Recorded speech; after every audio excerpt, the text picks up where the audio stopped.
Good evening, everyone, and welcome to the Monte Zone for November. Good evening, and welcome on board. I am Monteban, and I'm joined this evening by my co-host G-Star. How you doing, G-Star? I am very good, thank you. How are you? I am well. Now, I will warn you this evening, G-Star. The Wednesday evening's episode of the Monte Mazza Diet Podcast didn't go so well because of my internet connection. Now, I've done some things, changed some settings, and this stream I'm putting out in 720p resolution rather than 1080 to save the bandwidth, to hopefully fix any issues that we're having at the moment. So, I'm hoping everybody reads me loud and clear this evening.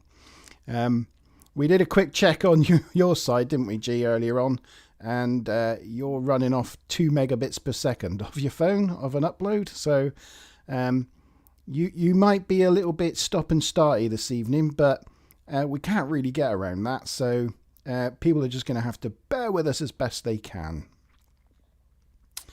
But how's your week been? All right? Very good, thank you. I was part furloughed yesterday, so I got were you? Yeah, so I was working yesterday, but it was good because it was a break from the routine of being stuck at home. So yeah, it was a little bit of change of routine. So that was good. Yeah, cool. I'm pleased about that. Yes, so Monte Zone, November. It was unfortunately you had a migraine last week, so we couldn't do it on our planned date, but we're here eventually, and I'm glad at least you're not suffering from a migraine this evening. So that's all good news. I'm sorry, G. I've got a glass of wine, and I know that's not so good for you because I know you're on meds, so you can't drink at the moment, can you? That is true. Still got a little while yet left, but I'll drink it with you in spirit. Smiler's asking whether you could up your mic volume a little bit. You are quite quiet. I don't know on your board whether you can.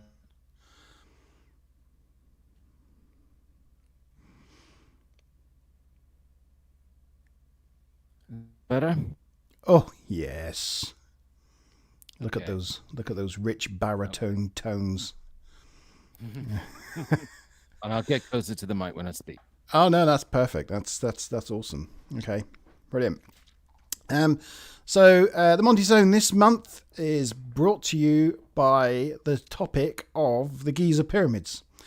So this evening we're going to be talking about the Pyramids of Giza, mainly the Great Pyramid, and what when they were built, what they were for, all those sorts of things, and the evidence for and against each theory. We've kind of gone off the deep end with this one, G, haven't we? Really, we've. Yeah, I feel that way. Yeah, I think. Scary. Oh, chat window. Sorry, chat window. There we go. Oh no, that's not chat window. I've lost my chat window. Bear with me a second. Where did my chat window go? I was going to say I'm not seeing comments, so you'll have to. All right. Yeah. No, I will sort that out. Yep. Sorry. You will notice actually, G. You won't know this, but Smiler Rainbow there is now in blue with a wrench symbol. So Smiler's now our resident wrench. So if we have any rowdiness in chat, she's our moderator, so she's there to sort them out. So look out. Okay. And she's also. I can't see comments. No, I'll tune you in. We don't want to take up any bandwidth running YouTube and things on your phone, because that would crucify it. So, I will post them to you. They will come via me. And also Smiler kind of keeps me on point when I've not updated the chat window and things. So yes, thank you very much, Smiler. Thank you for all your help.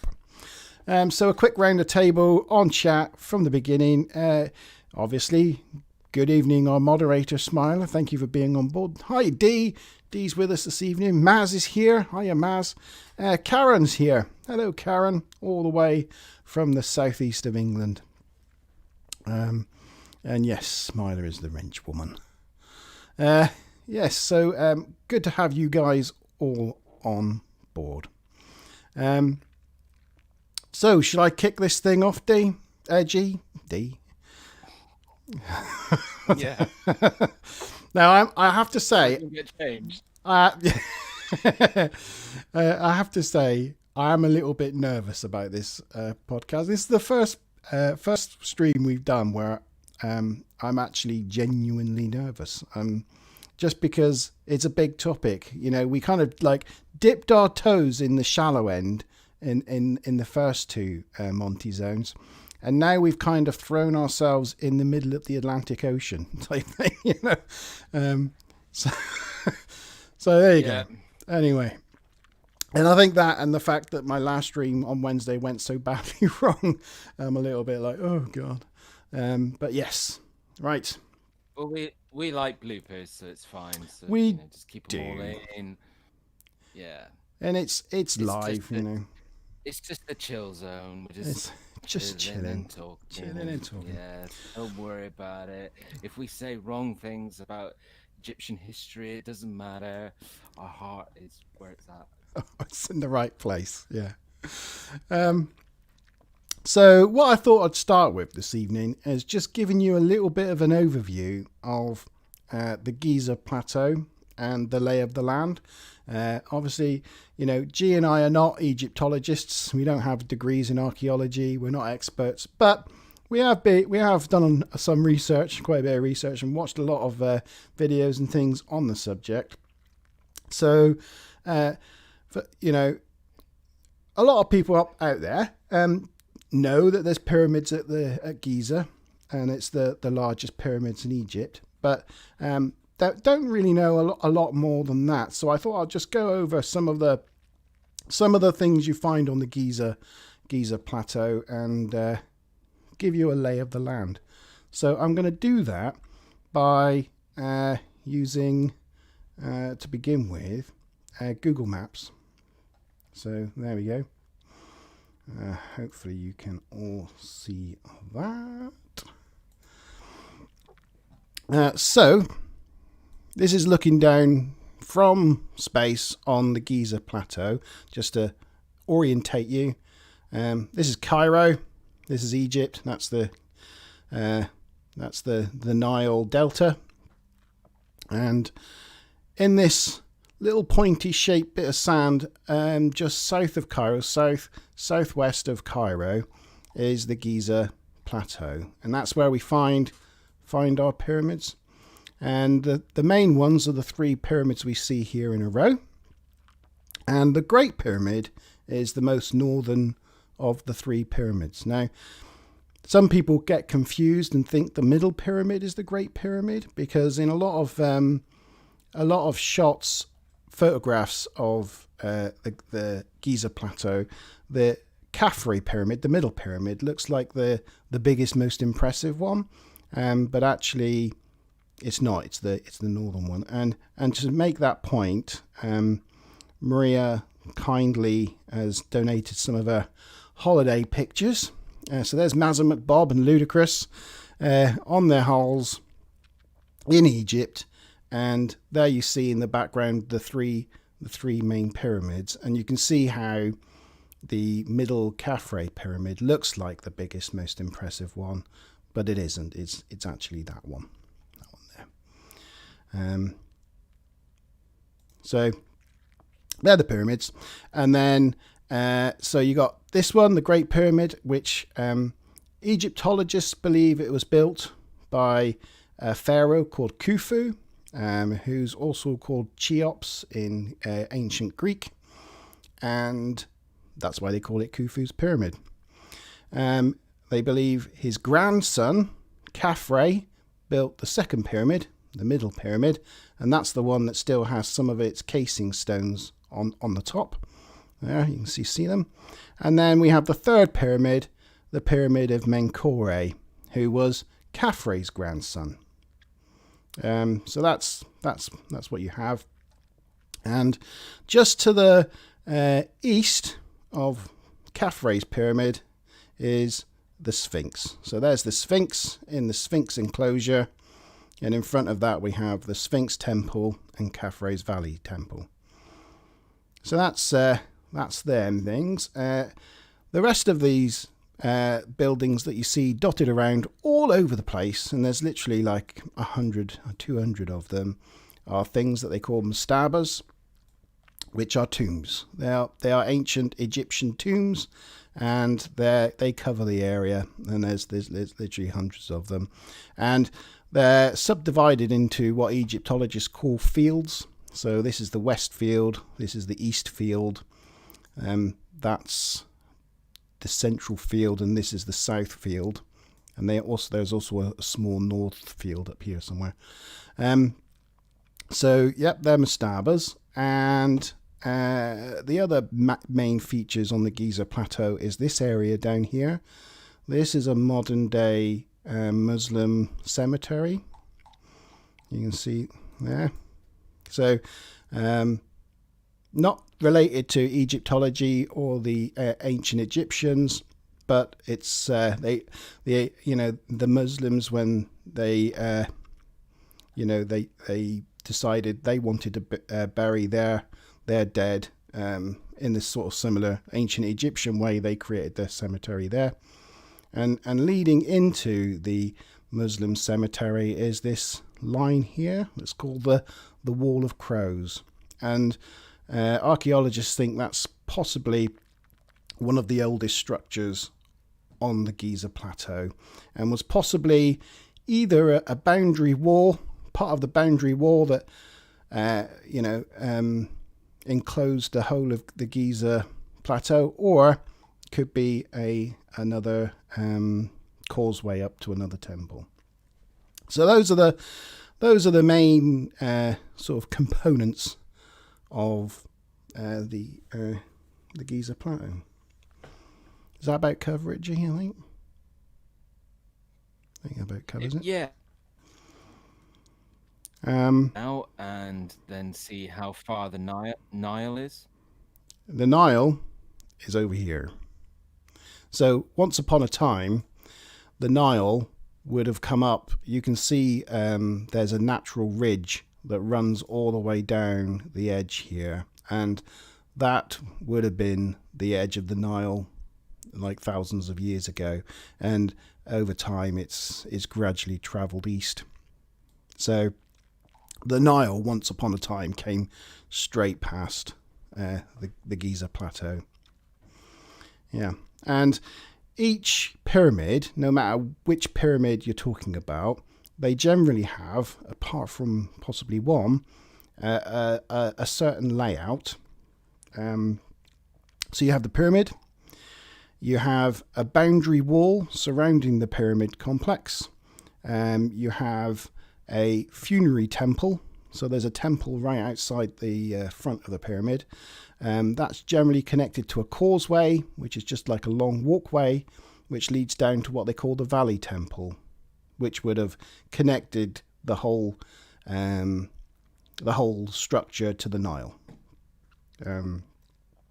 Yeah. They also have, each one has, like, there's a satellite pyramid there. There's 3 satellite pyramids here, and there's 3 satellite pyramids here. So they have satellite pyramids and associated mastabas. So those things generally make up a sort of pyramid complex. Just check there's any questions about that. Oh, chat window. Chat, come back, chat. I'll get chat back. Thank you, Smiler.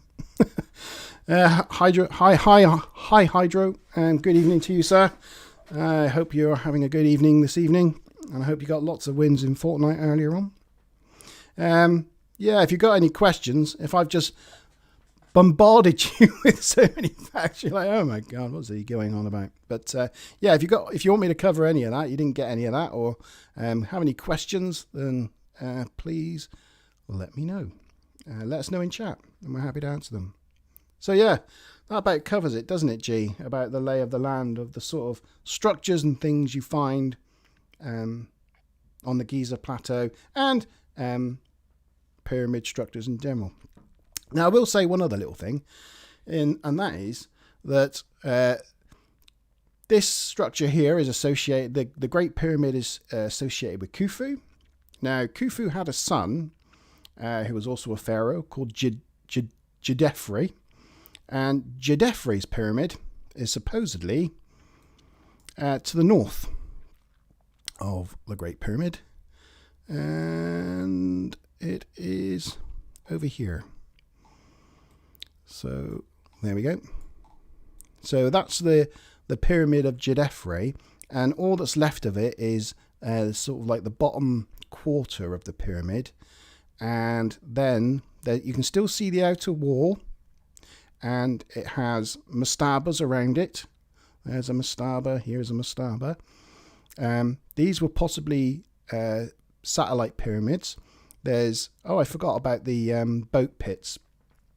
Generally, they have boat pits as well, where the funeral boats were buried, and it has a tunnel leading down to a big open space, flat open space in the middle. And there was a circular hole, which they reckon is like a sarcophagus in that hole. But whether it was ever finished or whether it's just being completely used as a quarry and taken away to rebuild Cairo, nobody knows. Why Djedefre, the son of Khufu, would decide to build his pyramid there when his dad's was there, nobody knows. But equally, then Djedefre's son, Khafre, built his pyramid as another great pyramid next to his grandfather. And then Khafre's son, who they think is called Baka, though evidence is quite light on him, they think he built his pyramid down here to the south of Giza. And now this is a military base. You're not allowed on this site. This is a complete cordoned off military base. And if you look in the middle here, you will see through the shrubbery there's a walkway leading down into this square area cut out of the rock, and there was a granite bottom and there was a circular, which they call a sarcophagus thing in the center of there. And it was a crumbled pyramid once upon a time. It was used as a film set of a film in the 1940s, one of the great Egyptian epics. I think Charlton Heston or someone like that. And that was the last footage anybody's really got of it until the military took over the area, demolished what was left of the pyramid, and now use it as a rubbish dump. So it's actually filled with military waste. So there you go. But his son, Baka's son, was supposed I think if you go online, you can actually see pictures of that, because I think excavated it like in the 1960s, 1970s or something for a little while, and there's some pictures. But now, obviously, like you said, the travesty is that it's filled and used as a dumping ground. Yeah. But I think there are some pictures that exist of what it would have looked like online. Yes. Maybe we'll put some links. Yeah, we'll put some links. And there's some great footage of the movie where they used that as a it was in the building of the pyramid scenes. They used that. But then It must have been much earlier. It must have been much earlier than they, because if that film was from the 1940s, yeah. Yeah, it was in the golden age of, like, you know, those epic films, you know, like. So his son, Baka's son, Menkore, then built his pyramid back up at Giza again. So that's all quite a strange thing. And the evidence linking Djedefre and Baka to those unfinished, they call them unfinished pyramids, is literally, I think, one partial cartouche found on a wall in one, and I think there's one bit of a statue found in another one. So it's a little tenuous, but that's what they tell us. So there you go. That's the pyramids. That's the Giza plateau. Chat window. Yeah, we are. Why are the pyramids always on the west side of the Nile? That's a really good question, Maz. There is a reason for that, and that is because generally, and this is the thing, is we believe they were used as tombs, and they were primarily the pharaohs. Well, we Egyptologists. I mean, certainly all the mastabas are tombs. Rubbish. So the mastabas are tombs, right? They're all tombs. And there's literally thousands of them. So these thousands of tombs were all built here, buried here, because for them, they were sun worshippers. And when the sun goes down, the sun enters the underworld and gets resurrected in the underworld and comes up in the west again. And basically, that's what they want to do. They want to follow their sun god, and they want to go down in the west.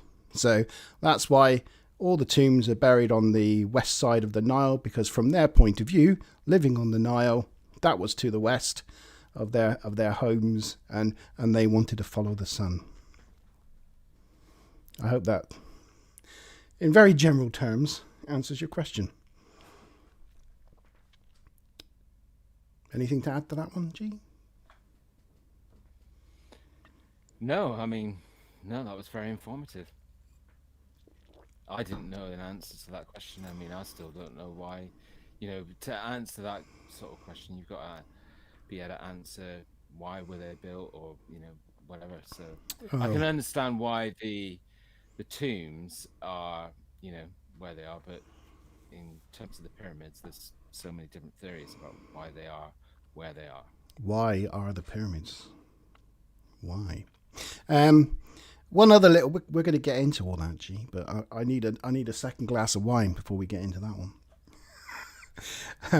One other little fact about the Great Pyramid, which some people don't know, in that of all the pyramids we know currently, the Great Pyramid is the only 8-sided pyramid, or 9 if you count the base, but is an 8-sided pyramid, because you can just make it out in this Google Maps, Google Earth image. It actually has a ridge running down the middle of each side. You can't see it quite as well on the north and southern sides, but it does have a definite ridge, and it is angled inwards. They don't know whether, because they feel you can just make them out, that row of light stone there, that's what's left, they think, of the outer casing stones. They don't know if it maintained that ridge after the outer casing stones were applied, but it definitely has a ridge going down each side, so it's technically, ever so slightly, an 8-sided pyramid rather than a 4-sided pyramid, like a very flat star shape. There are theories of why that is, and some of the theories is that it's a marker of the summer equinox. So on the evening of the summer equinox, when the sun is in the most northerly part of the sky, when it comes down and just before it enters the underworld, and it casts a shadow directly across the pyramid, this quarter here is in shadow, and this is in the light, and that's the only explanation I've read or heard of why the Great Pyramid has these ridges in it. But none of the other pyramids do. That's the only one. That's the only one that has it. Is that right, G? Well, I mean, I'm not 100%, but I thought I'd heard some stuff about it's more structure. It was better for bearing the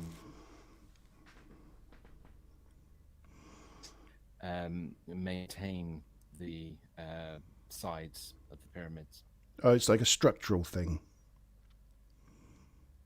Oh, you froze Yeah. up on me there. Again, I don't know very much about that, but I just remember um, reading something about it, but I don't know very much about it. I just remember something about structure. Well, there was some thought that maybe it was to do with subsidence. So it was supposed to be dead flat, but because of the Great Pyramid's weight, that it had compressed slightly over the thousands of years it existed, and that compression has pulled the sides in. But they think if that was the case, the it would be slightly lopsided. It wouldn't have happened in an even way. The Yeah. exact nature of it seems like it was designed in to be that way for whatever reason. Mm. Well, yeah, it must be because the base of it is still like I don't know 5 millimeters away from perfect north. So if that wasn't the case, then the base wouldn't still meet those Yeah. mathematics. Yeah, of course, the other thing is interesting about them is they are all completely north, south, east, west. They're on the cardinal points, which is impressive without a compass or even back then they didn't have the North Star, wasn't in the place that it's in now. So they would have had to have come up with a way of ascertaining true north to be able to do this. And there's this theories about Yeah, how they did that. Can I just jump in there? Mm-hmm. Because we're saying true north, but I don't know whether a lot of people understand what true north is, and that is, if you explain, I think it makes it seem even more impressive that it is true north. And so, as far as I understand it, true north is the very actual way in which the planet Earth is positioned and how it rotates. Because a lot of people would naturally think that it rotates straight like that, when actually it's slightly on its side. So Yeah. therefore, what we think of north actually going off, not in a sort of straight line like that, but slightly off like that. So for them to get perfect true north is only something if you've got knowledge of what Earth looks like from off of Earth. Oh, hi, Lindy Hop. Welcome on board. Good to have you on this evening. Yeah, it's just very impressive. I mean, it's just massively impressive, and it's been a real pleasure and eye opener spending the last couple of months just cramming Egyptology videos and just reading all about it. And I think I've in preparation for this live stream, I think I've discovered a whole interest and hobby that'll stay with me now. I think it's once you it captures you, doesn't it? It captures you, and it doesn't want to let go, does it? It certainly does capture you, and it's vast as well. That's the thing. It's like you really could turn it into a hobby because there's just so much to, you're talking about, as far as we know it, a dynasty 10,000 years, which is just the expanse of all of that itself is enough to have to absorb. But the other thing, as I was saying to you before the show, is it can be quite frustrating as well, because there's just so many differing opinions of things. And then also, I think of things like science and what we take as for fact. And, there's scientists that today consider certain things about Egypt fact, but then that's not what appears on the internet or in books. We're still being taught other things about Egypt that necessarily the experts, and when I say experts, I mean people outside of Egypt or Cairo itself, that people that don't necessarily call themselves Egyptologists, you know, it's just, it can be frustrating. Yeah. Oh, hi Stu Plum as well, and we have 8 viewers. Gee, we got 8 viewers. I think that may be a record for I'm the. still not seeing comments. so sorry, guys. No, I'm not I'm keeping you informed. Don't worry. I'm on it. fine. I'm on. I'm on it. You tell me what they're saying. I want to know what these people have to say. I did. I said Maz had a question about why the pyramids are on the west side, and I've said Right. about Lindy Hop and Stu Plum coming online, and it's about, I'm telling you what's on. So that leads us on to our first topic, I suppose, and that's the age. Right. So Egyptologists tell us that the Great Pyramid was built by Khufu, pharaoh of Egypt, in the 4th dynasty of Egypt, and he reigned between 2589 BC and 2566 BC. So they put the Great Pyramid as being 4,500 years old.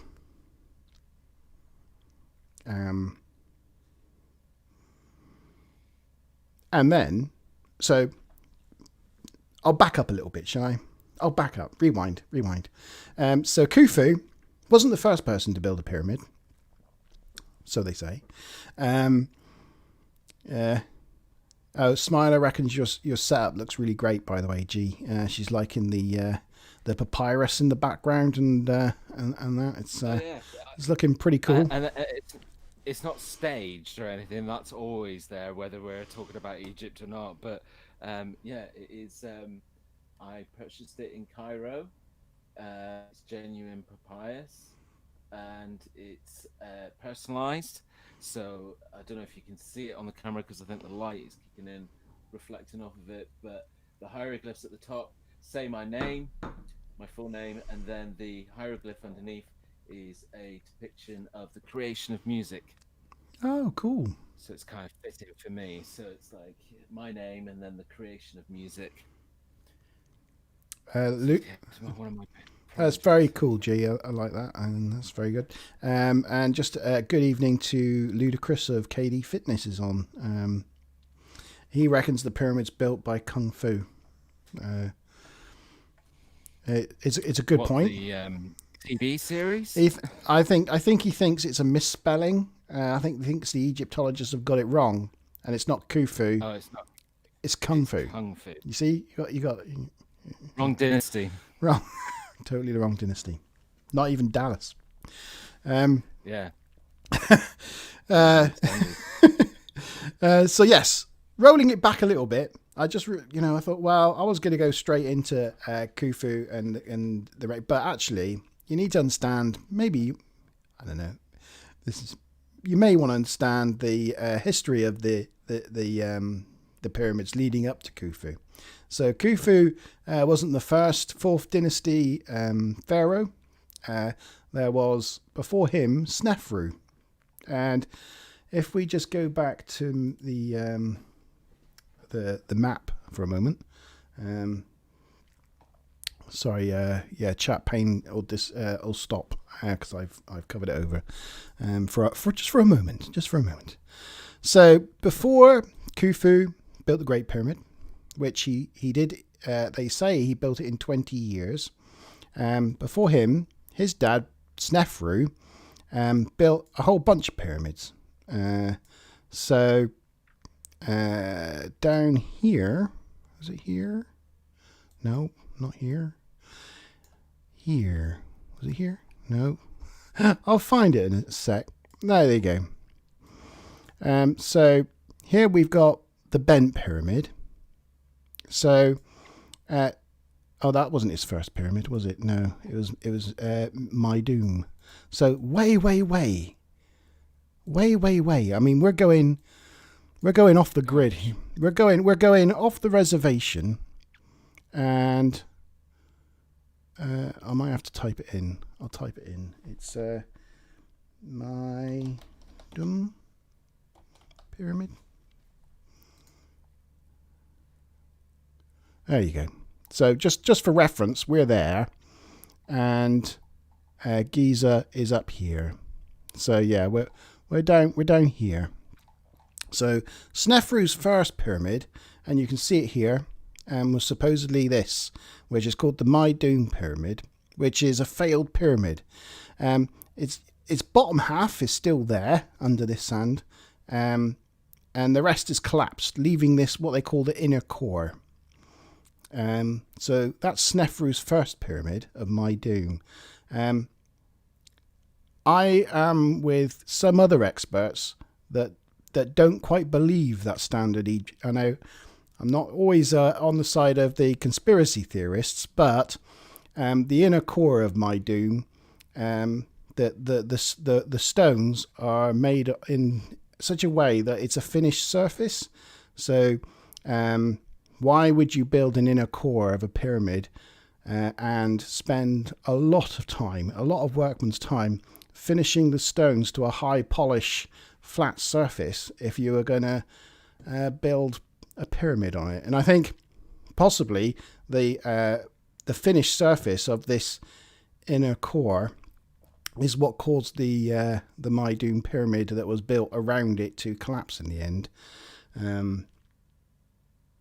So yes, that was supposedly Snefru's first pyramid, and then they don't think they finished it because it collapsed. So he up sticks, he moved his capital all the way up to here and built, oh no, not here, that's the bent pyramid. No, he got halfway. No, he went past Djoser and where is it? You can tell I'm red pyramid, bent pyramid. Yes, sorry. So yeah, he built his second pyramid, the bent pyramid, here. So it's about halfway between my doom and the Giza plateau, and that's the bent pyramid. And it's called the bent pyramid because you can see here in this little photo, it goes up at quite a steep angle, and then halfway up it tapers in and becomes a true pyramid, but it's got a crook in it. So that's the second pyramid Snefru built. And then lastly, he built the red pyramid. And the red pyramid looks like your classic pyramid shape.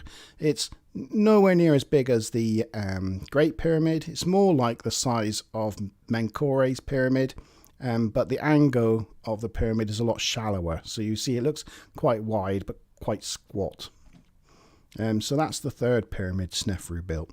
So Snefru built all those pyramids because his granddad, who at the north of all his pyramids, built, his granddad Djoser built the step pyramid. So there's the step pyramid. So Djoser built the step pyramid, and then Snefru, all over the Nile, built 3 pyramids, and then Khufu built the Great Pyramid up at Giza, and then Khufu's offspring built the Djedefre pyramid, the Khafre pyramid, the Baka pyramid, and the Menkore, the Menkore pyramid.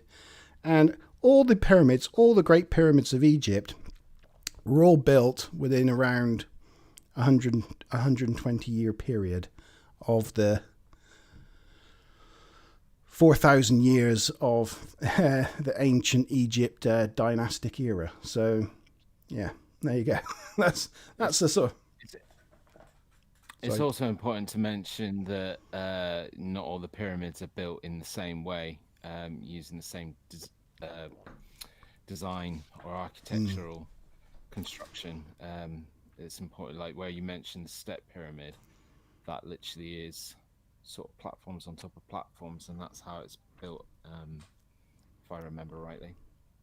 Yeah, it is. Yeah, it's so as you can see with these mastabas that are around, they have like pyramid-like sides in that they're angled, but they have flat tops. So they think that possibly the original bent pyramid was a mastaba, and then someone built a mastaba, a smaller mastaba on top of the first mastaba, and another one again, and that happened 5 times, and you ended up with the pyramid of Djoser. but it's a stone construct. It's not brick. This isn't not bricks. It is stone.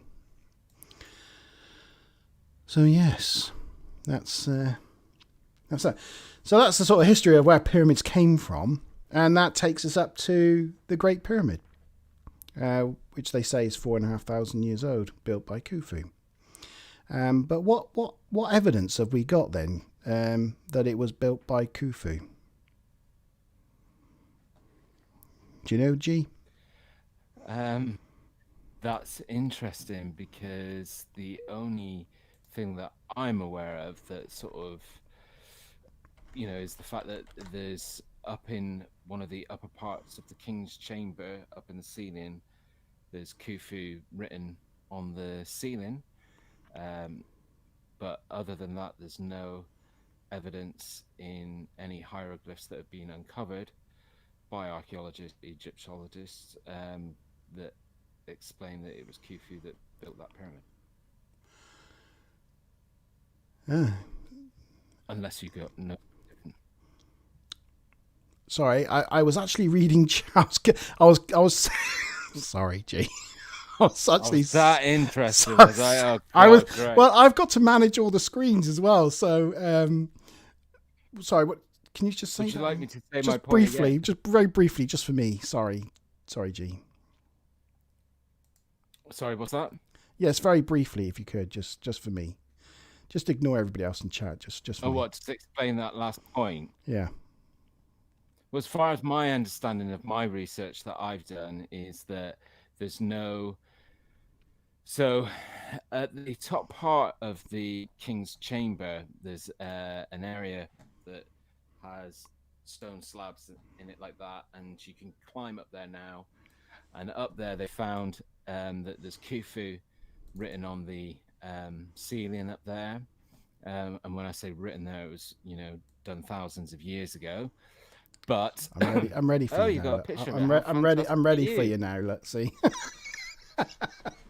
It takes me a while. Yeah, I get there in the end. That basically in hieroglyphs is the name Khufu. But other than that, in actual hieroglyphs or any monuments or anything that's been uncovered by archaeologists or Egyptologists, there isn't anything that lends any explanation that Khufu did build that pyramid. No, and there's been any explanation of them building it. Yeah.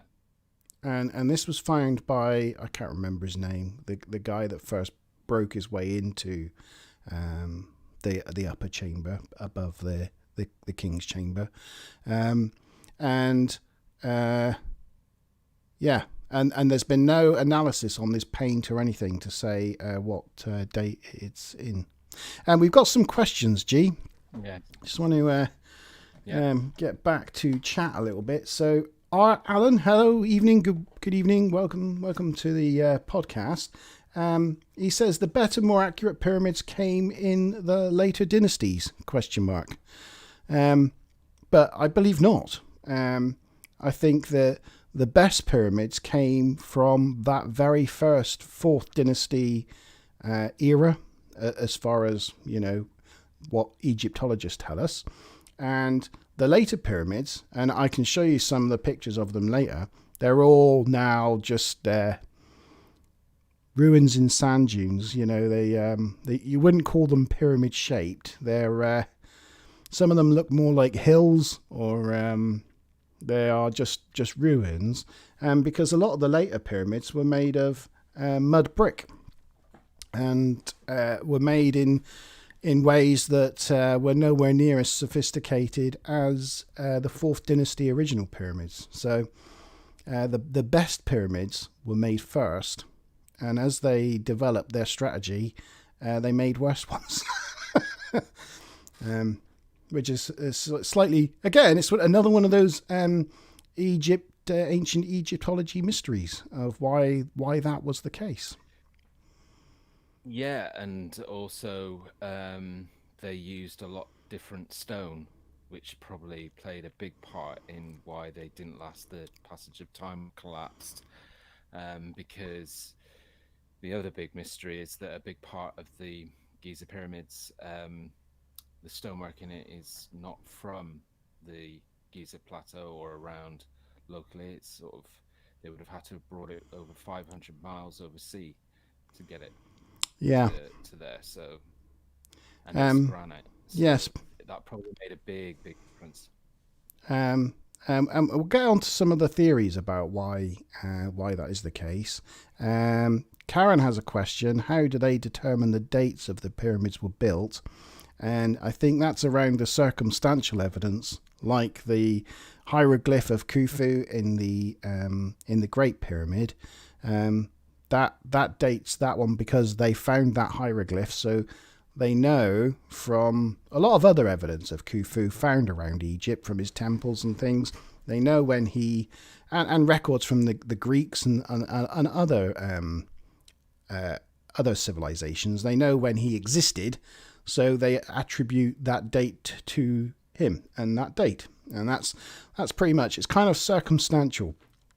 And Richard Allen has another interesting question or fact for you, G. And he says that those, and quite rightly, this is what he said, those are relieving chambers, G, apparently used to manage the weight of the blocks above. So those gables that you see above the King's Chamber, the big granite blocks, and that are stacked in that way, to relieve the pressure. Now, there is a bit of an issue with that as well. And that is... That's one theory anyway. Well, it's the theory. And the problem with that theory is the Queen's Chamber is lower in the pyramid than the King's Chamber. So it has more weight on it, considerably more weight on it than the King's Chamber. But they didn't do any of that. It just has a roof. So why they put that in the King's Chamber and not the lower chamber that bared more weight, again, it's one of those very confusing, weird anomalies.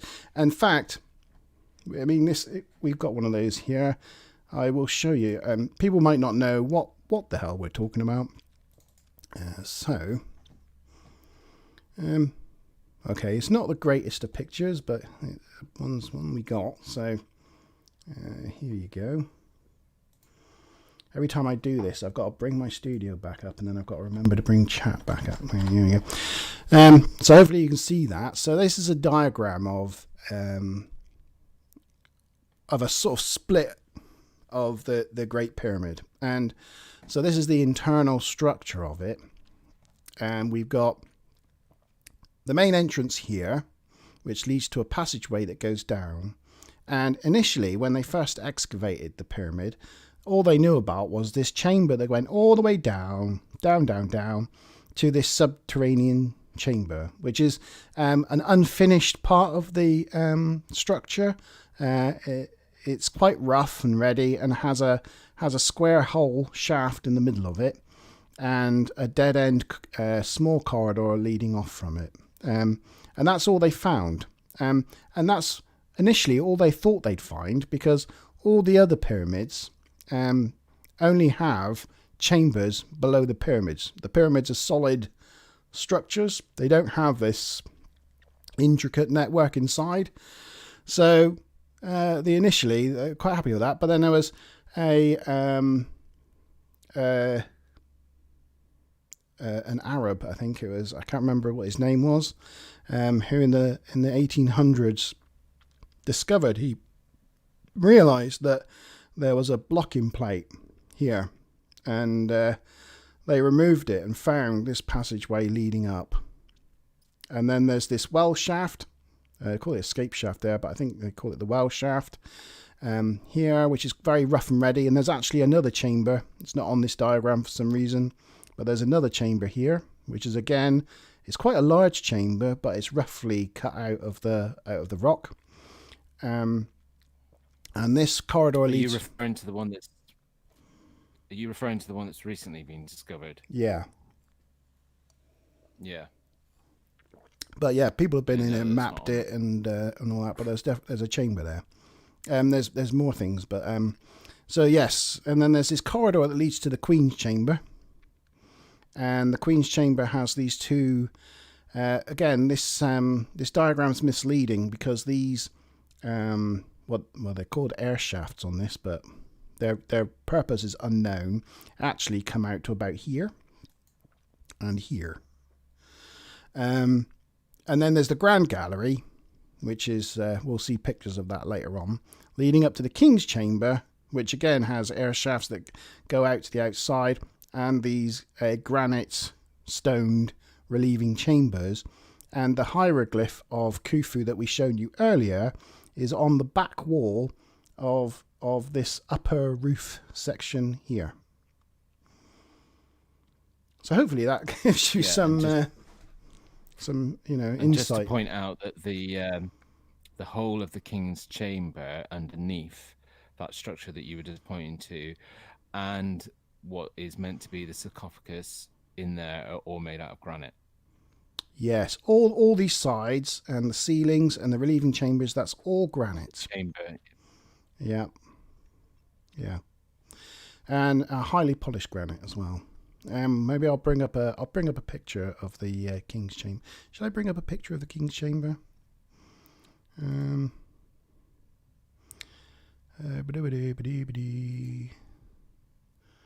do it on this one. Here we go.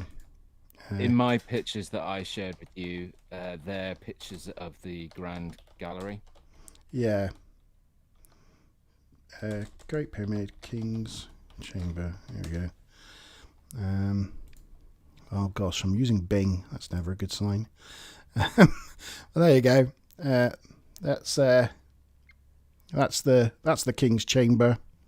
I think that's possibly the air hole thing, but this is the sarcophagus that the granite box that they found in it. Interestingly, they reckon that this granite box here was inserted via that block there. The bottom of this block is lower than all the others, and the blocks above it, this block here, is over this block and over this block, so this block can be slotted in and out without any of the other walls being disrupted. Like if you took this one out, these might cave in, but this one is one of the only ones that is everything else is already like a lintel supported from above. So they reckon that there's actually a void behind this wall. This block was moved, this was soldered in, and then this block was put back in.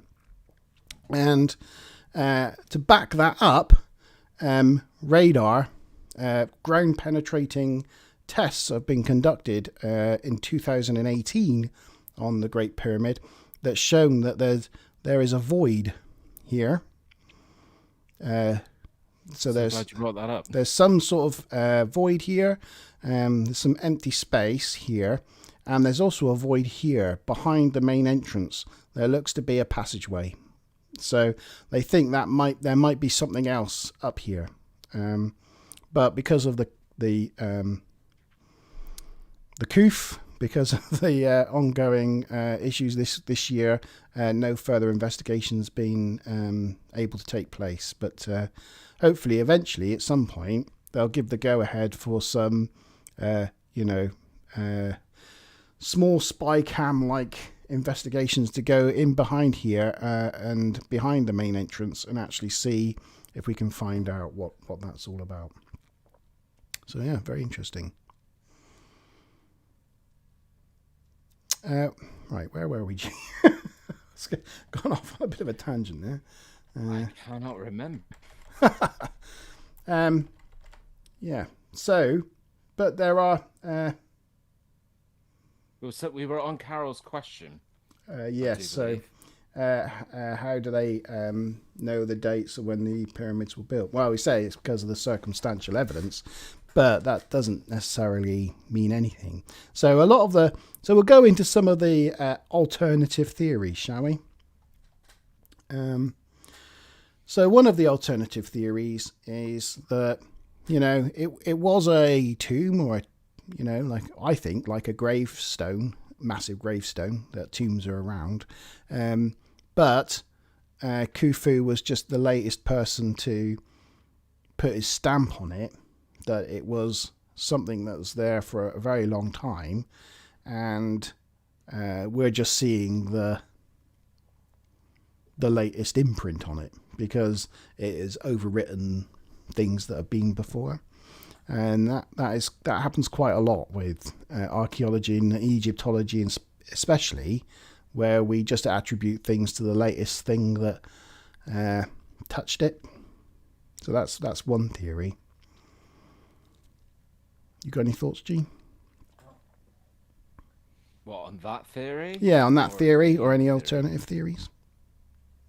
I mean, so just talking about that theory, that's, if we're talking purely about the Pyramids of Giza, I don't think that they were a tomb at all. I don't think there's any evidence really that people were buried in tombs, buried in pyramids. Sorry, They weren't buried in tombs. yeah.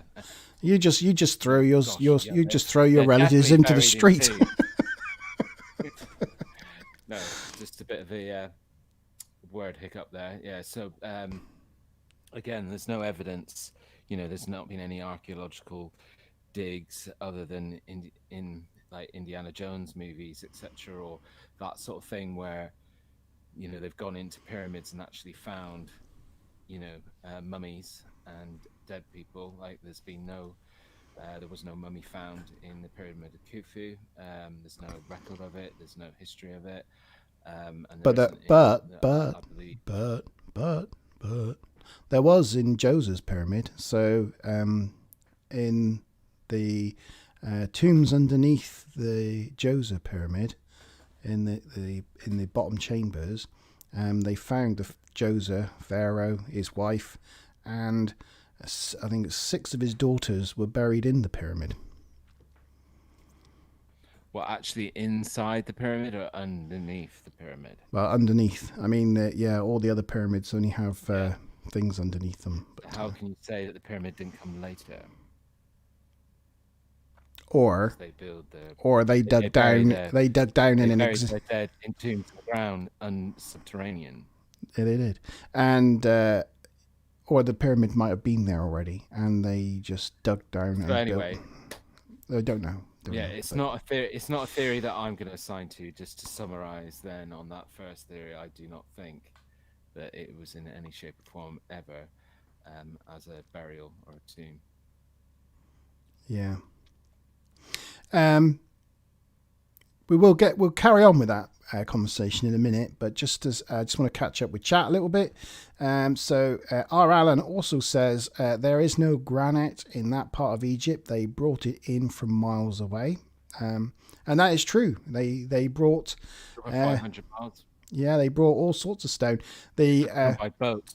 Yeah, the main stones were locally, like local limestone, but the speciality stones like the granite and some of the casing stones and things were brought in from a long way away. Yeah.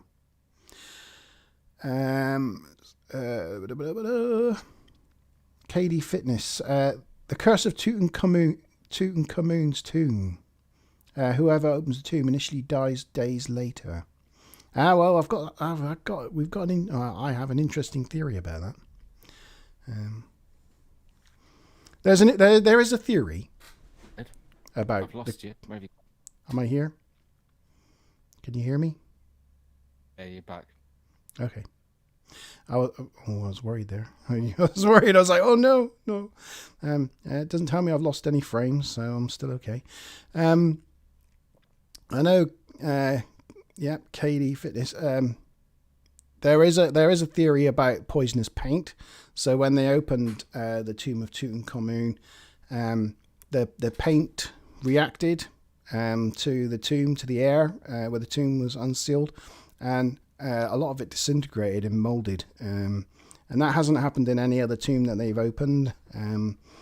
So they reckon that was because the tomb was hastily put together and the quality of the paint was not up to the normal standards for an Egyptian pharaoh, and that's why it did that. But there's also evidence. And again, this is a little bit of an alternative theory, but there's a lot of evidence pointing at it. That the guy, I've forgotten his name, that I should look this up. I wasn't really planning on talking about Tutankhamun because this is a whole nother subject, really. It's a whole nother thing. But the guy that found it, he was on his last expedition to find the tomb of Tutankhamun, and he was running out of money. And he told it was like the Earl of Sandwich or someone, that, I mean, that was the guy's title, that he would absolutely definitely find it in this next expedition. And he was so convincing that he got given the money, and he rocked up in Egypt and pretty much found the tomb straight away. And when now we're looking back at all the stuff that came out of Tutankhamun's tomb, it looks very much like it was nicked from lots of other different tombs. A lot of the stuff in there has got like hieroglyphs and paintings on it that talk more about Nefertiti, who was Tutankhamun's mum, than Tutankhamun himself. So there's some people that believe that what he actually found was a small ransacked tomb of Nefertiti, or I don't know if I got that name right, but Tutankhamun's mum, repurposed all that stuff during the winter secretly to make up Tutankhamun's tomb, and then sold it off as being the tomb of Tutankhamun. And obviously a lot of people would have had to been in on this scam, and it must have been well organised, and they think they got these people that were in the know bumped off after the event, like a mafia job. And that's why this curse of Tutankhamun exists, because people were made to disappear because of the scandal of it. And one of the biggest reasons that people believe this is because all male tombs, when you walk into the tomb from the main passageway is on the left. And if you walk into a female pharaoh's tomb, the tomb is on the right. But when you walk into Tutankhamun's tomb, who's a man, the tomb is on the right. And so, so it's like, and when they went in there, it looked more like a sort of warehouse where just everything was just thrown in, and so it was all like ransacked. So anyway, it was just one of those little interesting documentaries and a small paper that I read about it several months ago. I thought that was interesting. It was interesting, and just as Katie Fitness mentioned Tutankhamun there, I thought I'll share that one. Yeah, there you go. It's one theory. But then again, it could have been, and this is the more mainstream version, in that because he died young, it was all done in a rush.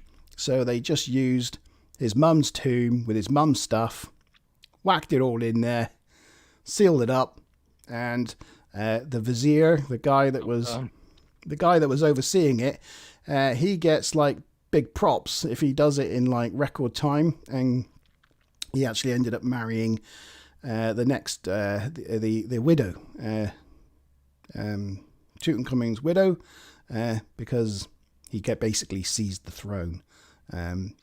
So he just kicked it all in there, said job done, brushed his hands, married the widow, took over Egypt, and that was that. Which I think is probably more likely. It's a more likely story from my point of view. But there you go. Interesting. Right. Yes, so G, do you want to go through some of the other... Now, can I just pop off a sec? I just need a quick break, and I want to take my jumper off without showing everybody my belly and re-get my wine. So can you just fill for me for a little bit and give some of the other alternative theories on what you think if you don't think they're a tomb, what do you think these pyramids are all about then? Well, it's not what I think, but I do lend well to certain. Oh, you do think, I think you do think. Yeah. All right. Uh, Okay, back in two. I feel for you. Back in 2 secs. Oh no, not that button. Will you just go? Sorry, there we go. So anyway, it's another theory is that the pyramids were built to conduct electricity or offer some sort of power, something we're not completely um, certain of exactly what it was or what it is, but um, there is a lot of evidence and a lot of research that kind of really does lend well to that theory. The stuff we've talked about already this evening, where the pyramids themselves are positioned, they're on particular ley lines and true north.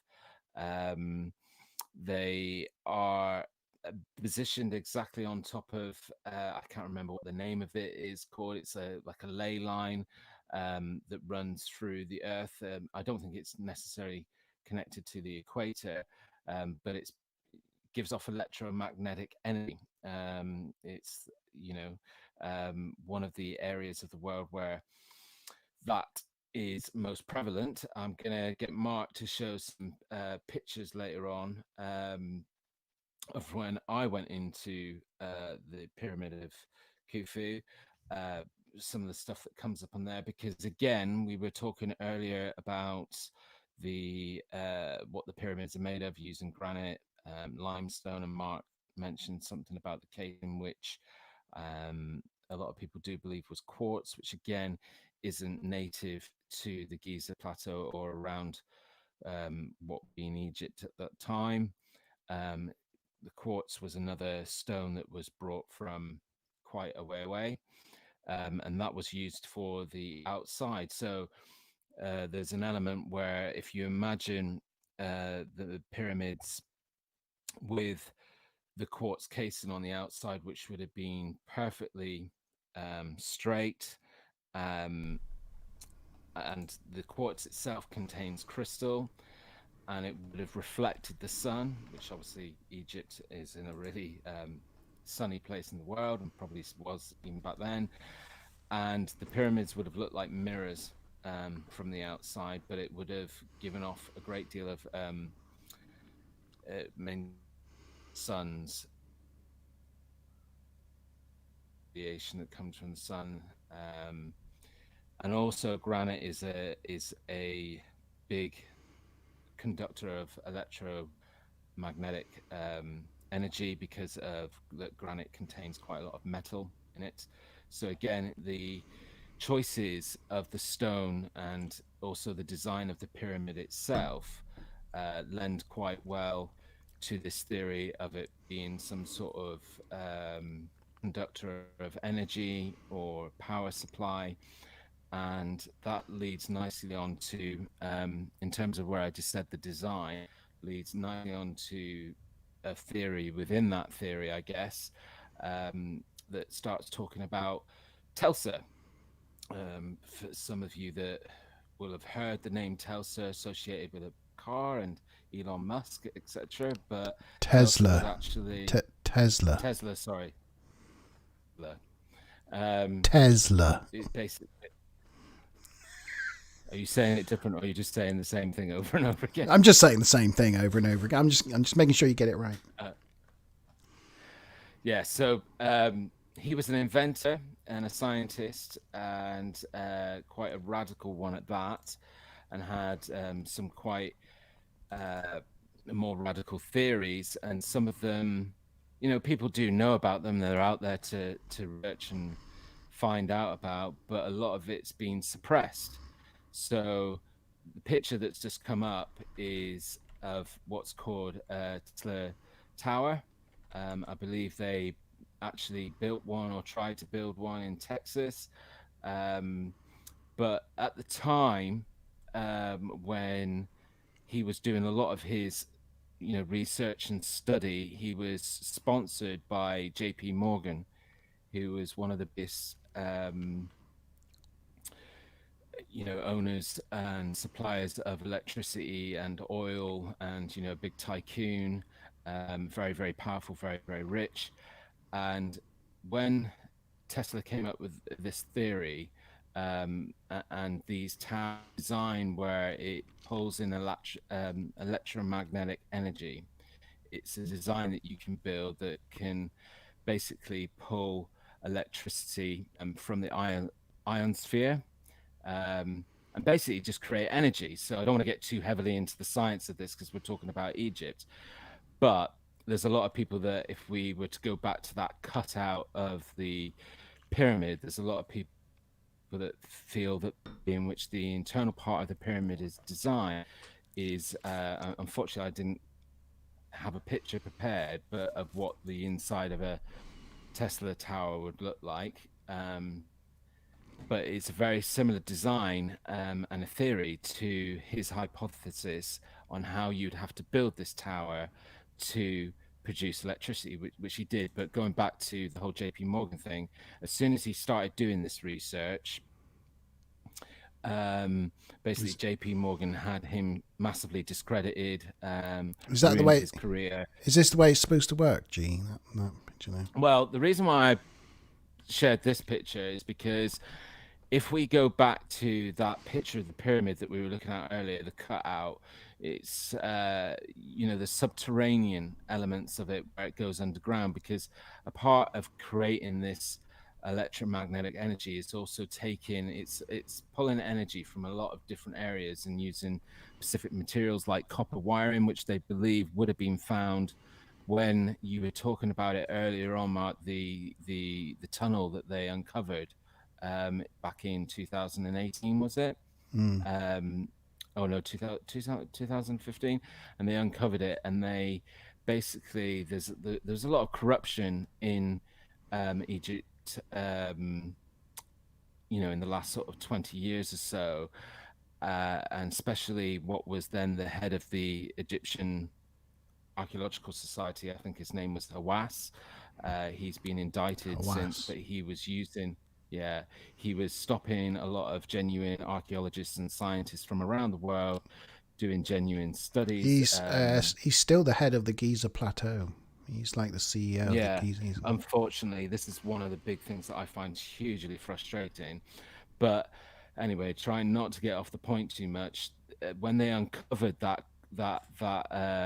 shaft that you were talking about earlier on, Mark, him and his people got in there first, before any of the official archaeologists and scientists could, and they believe that they removed certain things that would have lent to some of this what we're talking about now, and one of the things that they believe that they removed was copper wiring, that would have been found in that shaft or chamber, which would have been part of a conductor. But getting back to what I was saying in this drawing, the design itself, it's not just about taking energy and using the ionosphere. It's also about taking the electromagnetic energy from the Earth's core, and where we were talking about those ley lines earlier on. I don't know the official name of what those lines are, where they're believed to be really high and rich in electromagnetic energy. But in this picture, which is obviously just a computerized picture, it's just giving a demonstration that if you had multiple Tesla towers as well, that they would multiply the energy between themselves, again using very much the same way in which two copper wires would conduct electricity, and you could then use it to contain it better, etc. So I just thought I would share that. Your next picture you got lined up was sort of demonstrating Yeah, your point. yeah, this is just me having a bit of a fun. So, I just thought, well, take a picture of that, take that picture of that tower and stick a pyramid, and then Did sort you of the draw thing that that I'm pyramid yourself? I did with my finger on my phone. It's it's It's pretty good. very good, isn't It's it? pretty good. I was impressed. But yeah, it's just giving you an idea of what they're, because the other thing, which I've sort of missed out so far, is that there's, again, it can't be proven. It's one of those things that, because archaeological study of the Giza Plateau and everything is so stunted and has been for over 100 years, it's hard for genuine archaeologists and scientists to get in and do the kind of study that they could do these days, Mm. which is one of the things that I was talking to you about earlier on, Mark, why I find the whole thing so frustrating. But it's believed there Mm. is, kind of quite a solid theory that the top of the pyramid was made out of gold, which is Mm. obviously a superconductor. So if you go back to that picture, the one that was before, I was just pointing out that the gold top would be used to pull down that energy from the ionosphere and create that kind of what looked like That one lightning. there. Yeah. Yeah, and would have been at the top of the pyramid, and that's kind of how it would have worked, drawn it down, pulled it through. But yeah, so and then the next picture where I've drawn two more lovely black Right. triangles with my finger, the one that you just had up, just make go. There I you just go. thought I would do that because you know it's starting to look like the Giza Plateau with multiple pyramids that might have been used, all of them used together, in this sort of way, if you imagine. But yeah, And the one on the left's on a slightly higher elevation than the one on the right, so you've actually got it technically accurate as well. yeah. Um, so, but then this is a theory that I do lend to a lot. I'm not going to say definitively that this is what the pyramids are all about.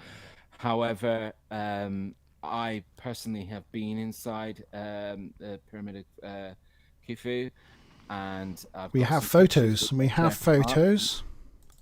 What's that one? Oh, that's me going in. That's you going That's in. going down. Yeah, the That's passage. the Pyramid of Menkaure, isn't it? I'm just looking at those outer casing stones. I don't know. I might have got my pictures Um, messed up. it's sad, isn't it? I've got Must to a be. point now where I'm looking at casing stones and going, that looks like the Pyramid of Menkaure. Oh dear. How about this one? Yeah. So again, the reason why I lend to that theory quite well is having been there myself and sort of gone inside. I kind I'll of make it bigger. yeah, I kind of felt something when I was in there. I mean, I know there's a couple of people watching like Maz and stuff that have been there also, and it is an arduous trip to try and get some of the bottom chambers. You have to really crouch low for a long period of time going down a shaft. But when I was down there, the whole time that I was down there, I just felt really, really like the air was extremely heavy. Like the only way I can describe it is it felt like gravity was doubled pushing down on me. Hmm. And I just felt kind of heavy headed the whole time I was down there. And this is the reason why this is so important for me to say is that anybody who knows me knows that I've loved, Egyptian history and loved it for a very long time. So I was super excited to be going to Egypt and to Cairo, and I went there by myself on my lonesome because I'm Billy No Mates, and no, it was just something that I really, really wanted to do. So I was super excited about it. So being inside the pyramid, I should have been really like, whoa, this is amazing, blah, blah, blah. But I just felt like, oh my God, this is so hard. This is so hard. And I want to get out. But it just felt like the air was very different down there. But I took some photos, and you're not technically, I don't know if the rules have changed, but you're not supposed to take photos down there. But I had, on a really old school Motorola flip phone, and all the pictures that I took of the inside of the pyramid. This was the main gallery chamber, I believe. But all the pictures that I took inside, I've only shared a couple with Mark. They all have these. I don't know if you can see in the picture these orbs all over the place, which kind of signifies, air. That's why you get, and you can go online and see that a lot of people have, you know, taken pictures from inside there have got the exact same thing. A lot of these orbs that have come up, and it just did feel like the air was, or the environment was extremely charged. But yeah, so it's just having been there and having experienced that, and just the fact that it felt very, very unusual in there. Um, and then reading and kind of finding out all the information about this theory about them being conductors of energy and electromagnetic energy. I kind of tend to feel like there's some, because all the way So what throughout. what do you think these orbs are? Well, as I say, just like charged air particles. Charged air particles, right? Okay. Sorry, it's just you blanked out a little bit when you describe it. I was just double checking. Oh, I just froze. Did you go in the red pyramid? I can't remember. Why'd you ask? This looks like both of these pictures look like the gallery chamber in the red pyramid. That's all. No, I don't think so, because the later pictures, well, not ones that I've shared with you, but they're on my Facebook. They're basically from the inside of that Khufu's chamber with the sarcophagus. Okay. Difficult word to say. Yeah. Okay. Yeah, it's very interesting. Oh, so is that looking down on the king's chamber then? I'm wondering what we're seeing. Yeah, here. it's going up. No, basically, if you go, I don't know if you can flip back to that picture. The last one. Yeah, no, the picture, the one with the split of the pyramid with it. Oh. The diagram of the pyramid. that one. And I'll basically, yeah. So, sorry, I can't point to it. I'm trying to point at the picture to show you. But if you put your mouse next to the king's chamber, as you get up to this gallery, as you come up from the grand gallery, to get up there, you've got to walk up some wooden stairs to get to that level. Yeah, I see. So we're looking down at this point here. We're looking at that hole there. Yeah. We're looking at the top of the grand gallery. I'm with you. Okay. Yeah. Yeah. Okay. I'm with it. And then so you go up here, and then it's they actually when the guy first went into this chamber, I wish I could remember his name, but he actually used dynamite. He actually used sticks of dynamite to blow his way into this chamber. That was archaeology in the late 1800s. Archaeology by dynamite and blowing shit up. Oh, sorry, Stacey. I didn't say that. Actually, I think I'm completely wrong there. Where that picture was actually taken is you see the passageway that comes from the outside of the pyramid and goes down and then hits where the earth level, and then you've got an incline. Yeah. To get up, the stairs that I was going up were to get to the grand gallery. Because you've got this, if you go from... I don't think so. No, I don't know. I mean that is like the top part of the grand gallery when you're up the stairs, isn't it? And yeah, I took some odd. These are coming from really strange angles. I can't find the that one. That's a wall, isn't it? There. Yeah, sorry, it is coming up from the gallery. It's coming. This is the gallery. That's the back wall, and that's a tunnel. I think probably into the king's chamber. I'd imagine. Yeah, and it's important to mention. Sorry, you're 100% right. It was the gallery, and where I originally said. The important thing is to make note of of how the walls are designed. Like if you look at those walls in the gallery, they're kind of like they're like lips and on top of each other, and it's like a very specific design that lends well to that lends itself well to the Tesla theory in terms of this being a similar design, and also with the king's chamber being made out of granite. Yeah. There's some alternative theories for the Grand Gallery. So some people think that actually this was like a counterweight system for bringing the granite blocks up. So to get granite, to get all this granite up here, they loaded some heavy weights into this, and this was like a big running trap. So they'd attach ropes to the granite down here. I mean, this is before this was built, and then this was on like a slide. And there is some evidence that this was a utility type construct. I haven't got any pictures of it, but I mean, you can Google it.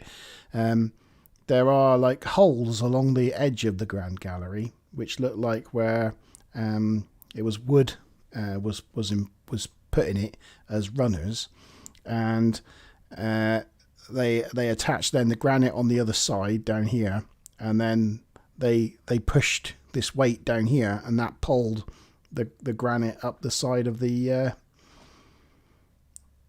up here to get it up here, because it's quite a long way up. So there's thought that this actually fulfilled a utility thing, rather than it actually being for any specific religious or ceremonious reason. That it was actually a functional thing. Interestingly, last year at the Queen's Chamber, so I'm going a little off topic, the Queen's Chamber, they put a little robot, a British team put, it's called Jedi, DJEDI, robot that travelled up the entire length of the air shaft of the Queen's Chamber, and reached the end and found a capping stone, which was about here, and there was rusted copper, two rusted copper nodules each end of the top, and there was a drill hole left from a previous rover's attempt in the early noughties, but this robot had a camera on a little wiggly arm that they could put through the hole and see what was on the other side. And on the other side of this capping stone was copper hoops.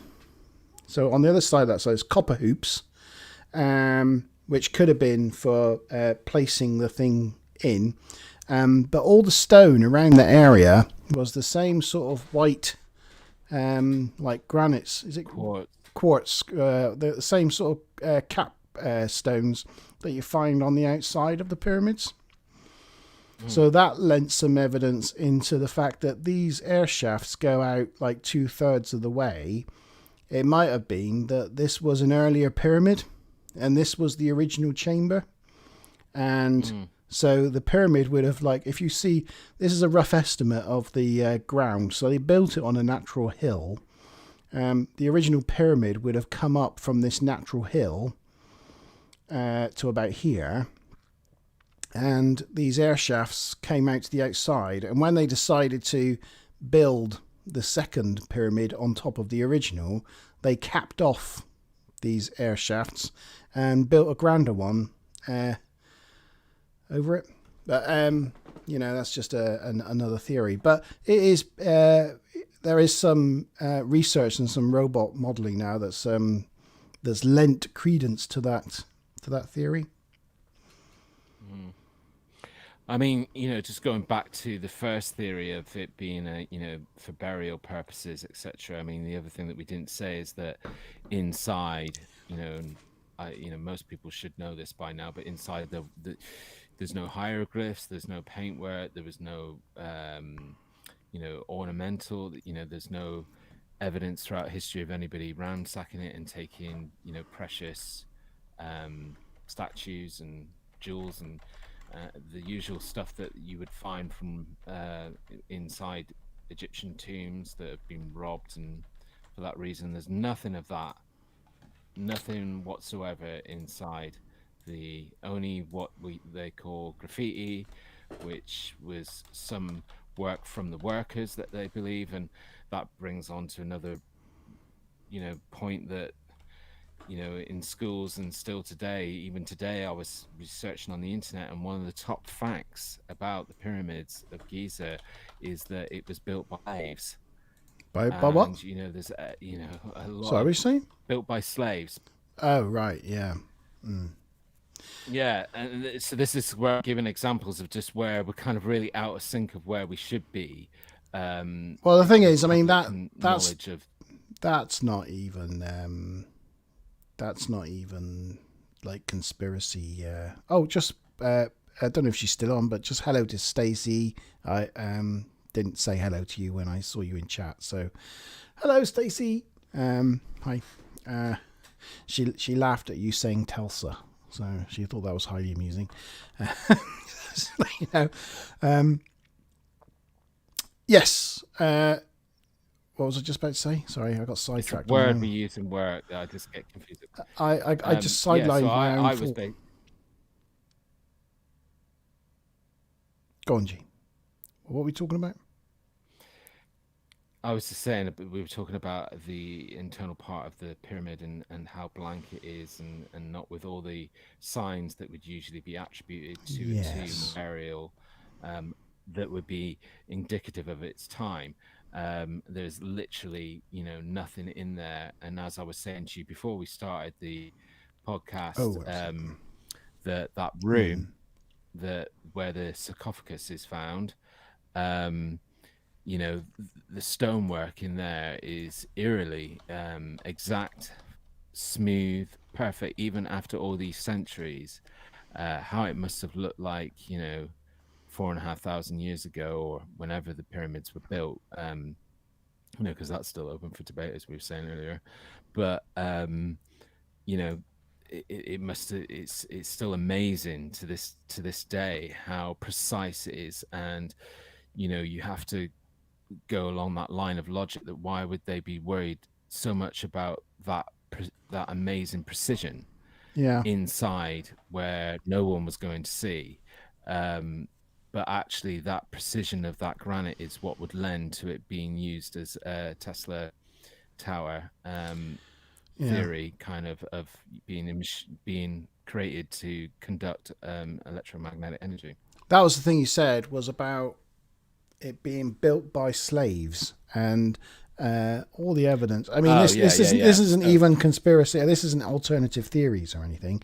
But no, they believe that, and this is core Egyptology stuff. That actually it was built by the people of Egypt, and they were well paid employees yeah, of the pharaoh. they, they would. And it was an honor. It was well paid, well looked after. If you were working on the And they would pyramid, have been classified as experts of their day, yeah, experts of the day is stonework, So, but what I'm saying is, like really, like that's where my anger was coming from, is that I was Googling, all of this today, and, the top 10 facts of Egypt that you can bring up on a page, which look very much like the sort of thing that they would be teaching in schools, are that the pyramids were made by slaves, and yeah. it's so there's still a lot of real incorrect knowledge out there about the history of this beautiful, mysterious Well, thing, it's like they say, and how did it they build? deserves. How did they build the Great Pyramid in 20 years? Well, they had a lot of people and very big whips. That's like that was the kind of thing we were taught at school. That was like the level of Yeah, detail at but Plymouth schools in the 1980s. again, on this top 10 facts that ping today, is that it took 200 years to build the pyramids. Well, they've proven scientifically, archaeologists, that it's more likely that it was built in about 44 years, I believe, in total. So, They don't and this is know. They just facts that are don't still know. coming out. They don't Just know. goes to show you that not everything you read on the internet They just don't know. but it's just frustrating, but it just keeps kicking you around They do on think though a lot you of go them, around in circles. like it was the whole population like of Egypt at the time. A lot of them would be working on the pyramid, and a lot of the manual labor. Not the main craftsmen, the stoneworkers and all that sort of thing. They were more artisan, but it needed literally the thousands of people to move the stones, to do all like the quarrying, and all that, and they were all farmers because back then to support that size population, in the Nile Delta, you had to do a lot of farming, and the whole of the population had to be busy with farming. But so they farmed for half the year when the conditions were right, and then for like the winter half a year, or what when, or actually in the Nile Delta it might have been the summer when it was too arid for anything to grow. I mean, here it's like winter, nothing grows, but there I think it's probably more like the summer, nothing grows. In that half a year, or that 4 months of the year when nothing grew, and the population, because I mean they didn't have factories and things, once there was no farming to be done, they got on with building pyramids. and the pharaoh employed them to build pyramids, so they were thrilled to have a job when farming wasn't a big thing. So yeah, that's the way it went. Just on your other thing, in that in the Giza pyramids, there is no hieroglyphs. There's nothing apart from the Khufu graffiti at the top of the highest relieving chamber. There's nothing else. But they did think there is some evidence that some of the casing stones, or a lot of the casing stones, had hieroglyphs on them. So there is some thought that actually the pyramid was covered in hieroglyphs on the outside. But they've been worn off or taken off and resurfaced and repurposed and all that. But they have found casing stones with hieroglyphs on them. So that might have been a thing. And also, there's the Pyramid of Unas. So it seems like the Pyramid of Unas, who was the last, I think, pharaoh of the 5th dynasty, that's the first pyramid we've got where, if I've got a picture here, where the tomb under the pyramid is covered in hieroglyphs. So I don't know if I can show you this. Oh, I agree. This was a mistake, wasn't it? Oh gosh. Not the Huffington Post. Something else. There, that one. Did that work? There you go. Can you see that? It's not very big. I need a bigger one. Anyway, all these pictures are from the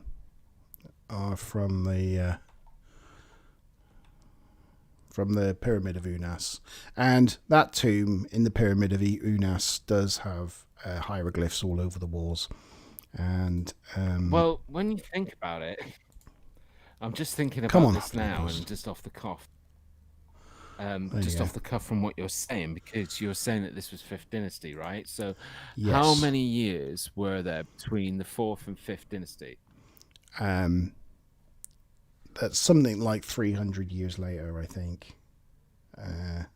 Yeah, I'm just thinking, like, the way in which the Egyptian dynasty panned out, even within their own dynasty, the rumors of the pyramids being, a tomb could have already probably started evolving as like a trend idea. So by the end of the Egyptian overall dynasties, like I think it ended on was it the 6th or the 7th? I can't remember.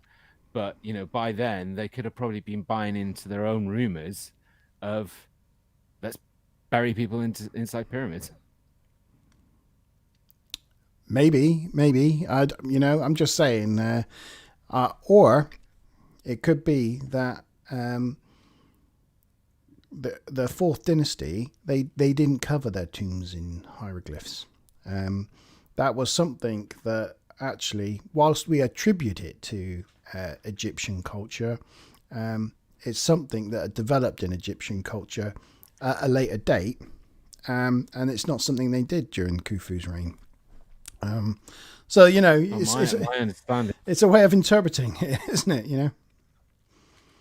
Yeah, I mean, my understanding is that already before even so, as we've been saying earlier on in the video, that the general concept is that the pyramids are 4,500 years old. Well, I'm under the impression that there was a lot of hieroglyphs that have been part of archaeological sites and that have been found that predate that 4,500 years. So Oh no, I'm not hieroglyphs saying hieroglyphs already. existed as a language, as a written thing, and they were found in temples Oh, right. and places of worship, but Yeah. it wasn't customary to cover your tomb in those hieroglyphs until the end of the 5th dynasty. That's what I'm saying. That's a possible interpretation of it. Right. Okay. Yeah. I don't know. I think we might have put chat to sleep. They've not said anything for a long time. I hope they're still out there. They've not been talking amongst themselves. Or This has been an extremely long podcast. unless I was just thinking to myself, just to put an idea out there, because we've been saying already today that this is such a huge, vast subject. I think this is our 3rd podcast, right? it is. Am I right? Yeah, it is. Yeah. Yeah. So maybe why don't we make a routine of the every 3rd one we go back to this, have part 2 of Yeah. Do you think, Egypt? do you think so much more number to cover. 6 we'll come back? Yeah. To Egypt part 2. Yeah, and then if we need more time in number 9 as well, The Sphinx. Egypt part 2. We can even have a recap. Yeah. We can have a recap on some of the theories that we presented so far today, because there's still more to go through. I thought Karen would be firing questions at us. I mean, it's a bit like I think we can. Yeah, sorry, Maz. The kids are running off my phone, so that I don't disturb the broadband. So I haven't got my phone on me. But thank you. Actually, well, here you go. And that is the Pyramid of Unas. So we were talking earlier about there you go. We were talking earlier about who's that? Unas. So that's the pyramid where you find the pyramid texts. That's it. Yeah. So that's the pyramid you find, and you see that it's a late 5th dynasty pyramid, so much later than the Giza pyramids, but it's like a hill. But it does have the hieroglyphs on the tomb on the inside. You can just make out down on this bottom right corner here. You can see the casing stones. So it was a smooth-sided, regular pyramid. It would have been very impressive, but now it just looks like a hill. So yeah, it's just really interesting. So yeah, well, since I give them a prod, I think maybe they're just listening to us. But I give them a prod now. We've got those things coming. Oh, Stacey couldn't think of anything to say. Well, fair enough. You got nothing to say. Mazza McBob has been in the Unas pyramid, and maybe if I cycle through, I think these probably just Giza. I'm going to use these pictures for the next one where we cover the Sphinx. But yeah, thank you for trying, Maz, to post me some and I'll definitely pictures. I've got a lot of pictures, other pictures as well, which I'll bring to play next time. Yeah, she says it's much tidier on the inside. Yes.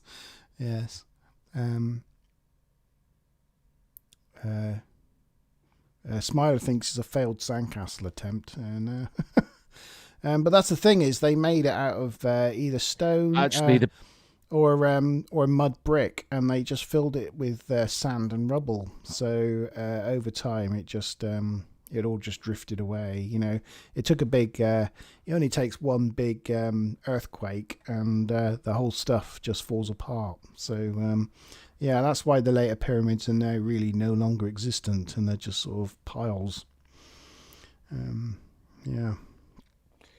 It's funny. I was going to say earlier on when you were showing the pictures of the bent pyramid, when you actually go past that pyramid, um, sort of up close, it does remind you of like a failed sandcastle. Yeah, it does, doesn't it? It does. You can see what the attempt was, and yeah. Karen says, and she's kind of just like placing this comment here for us, and she's saying one thing, and that is a sonic screwdriver.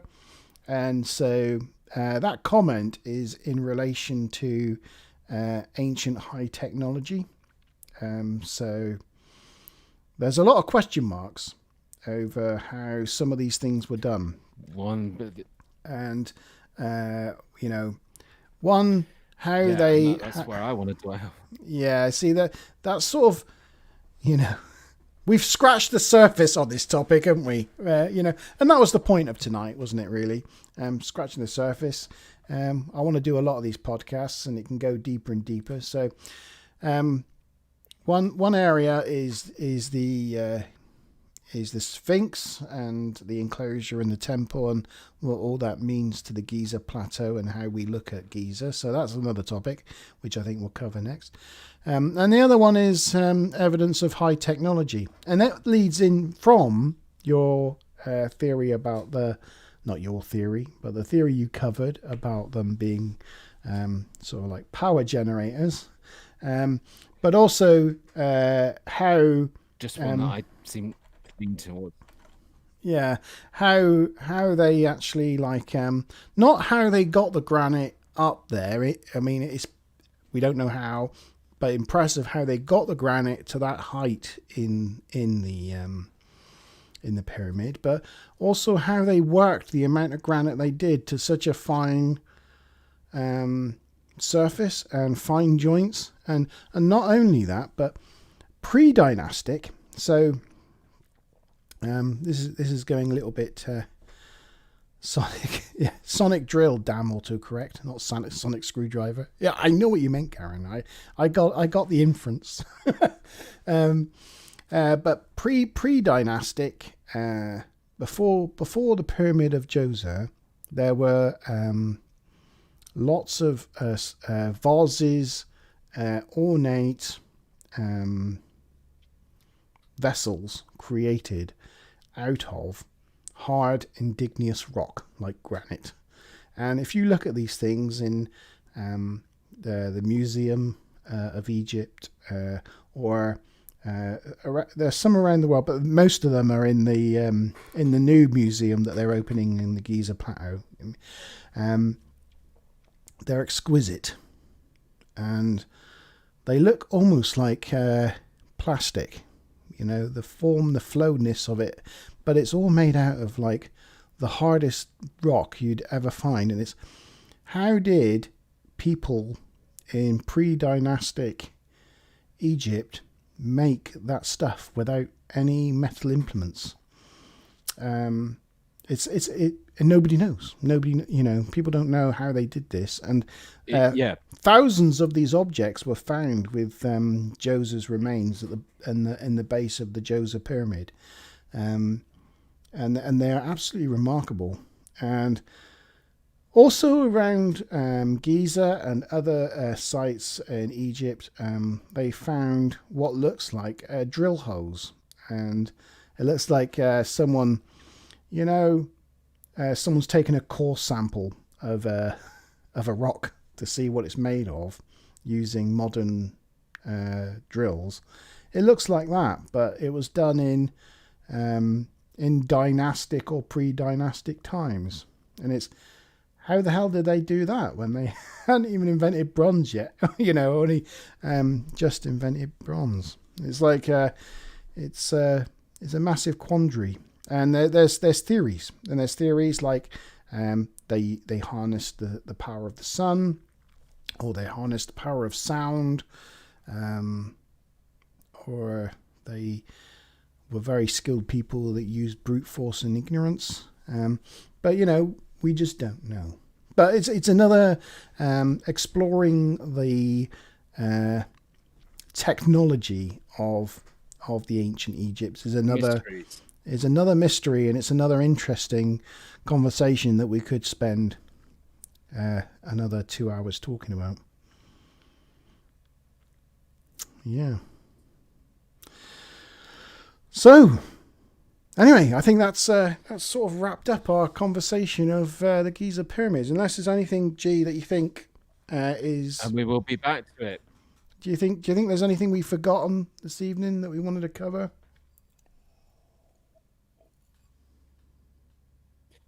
Well, do you know what? If there is, we'll just cover it in part 2, because we're definitely going to return to it, because we both, you know, as nervous as we were at the start, and there's right to be nervous because it's just there's a lot to cover. But yeah, we both love it though, so we might as well come back to it. Definitely in part 6. Are we going to be doing a stream in December? Yes. I say yes, if you're available. I think we should make it a festive stream. Yeah, I'll just make sure I put the Christmas decorations up in the cabin and get it. We could do the history of Santa Claus or weird something like stories and theories about Christmas. that. Yeah. I don't know. Yeah. Something like that. You know, like I'll have to scour the internet and see if there's any pictures of what's meant to be real video of Santa Claus and his sleigh, like a UFO or something. Do you know what I mean? It'd be really cool if I could find that. That'd be cool. Yeah. Santa's an alien. Or maybe we'll it explains a lot of things, to be honest. Yeah. That would explain a lot. Yes, that would explain a lot. And why Rudolph has got a red nose. You know, that would be, yeah. Anyway, we're already breaking into the ground of Christmas, and it's still November. Karen says, thank you, you two geezers, for tonight's episode.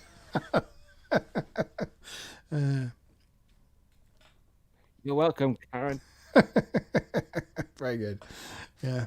Okay, well, I'm just pleased as punch that my internet stayed connected and your phone held up. So we managed to get through it. So that's really cool. And it seemed to work all right. I did miss some of what you said. Did you? Well, you know, it's as good as we've got it at the moment until we spend a lot of money to plumb broadband into your little summer house there. It is what it is, isn't it? Yeah, my little cabin down the bottom of my garden. Yeah, but very plush cabin it is. But yeah, anyway, thank you, G, for coming along. Thank you, chat, for asking the questions, for asking the tough questions. Yes, when Maz... Yeah, thanks everyone for joining. I have to say, when Maz... I really hope I can see your comments next time. Yeah. Well, you have to grab a secondary phone. You have to have like LJ's phone or something for comments. Yeah. Yeah, when Maz asked why all the tombs and the pyramids were on the west side of the... When I read that question initially, I was like, oh, that's a very good question. And I was like, I hope my brain knows the answer. And luckily, my brain started talking for me and came out with the answer. But it was one of those moments. But yeah, but thanks for the good questions. Yeah, and Karen says, from this old mummy relic, she says goodbye and thanks. So thanks, Karen. Thanks, Smiler. Thanks, Smiler, for your wrenching and for keeping the stream in check. And thank you all. So, yeah, I hope you have a good weekend. And we will see you back in December for a Christmas Monte Zone special. Right. Cheers, G. Cheers, all. Bye. Bye.